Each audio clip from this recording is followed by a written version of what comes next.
Puzzling plane disappearances, massive underwater searches, and a complete lack of answers for family members of the victims in the last year. All of that has the National Transportation Safety Board calling for changes to make sure missing planes are easier to find. On Thursday, the NTSB released this 13-page letter to the Federal Aviation Administration, and the Bureau's chairman wrote in a statement, "Technology has reached a point where we shouldn't have to search hundreds of miles of ocean floor in a frantic race to find these valuable black boxes. In this day and age, lost aircraft should be a thing of the past." The last year alone saw the high-profile disappearances of Malaysia Airlines Flight 370 and AirAsia 8501, both of which lost communications over water within an hour of takeoff and presumably crashed into the ocean, killing all of the hundreds of people on board. The changes the NTSB recommended include a way for crashed planes to transmit their location up to 6 nautical miles and for up to 90 days, have equipment that can transmit flight data without the underwater recovery of a black box,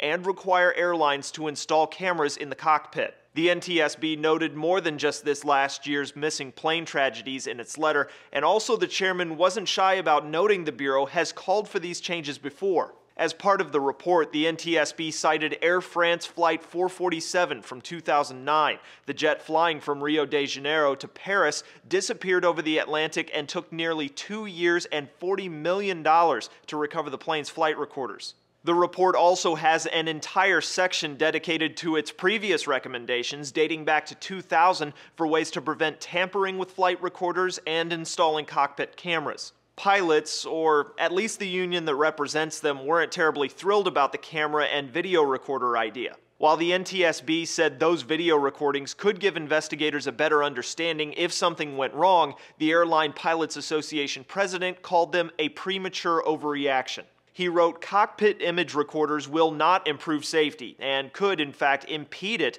by diverting limited resources that could be used for more valuable safety enhancements." As for the FAA's response to these latest recommendations, it issued a statement to several media outlets that it would carefully review them and make a formal response at a later date.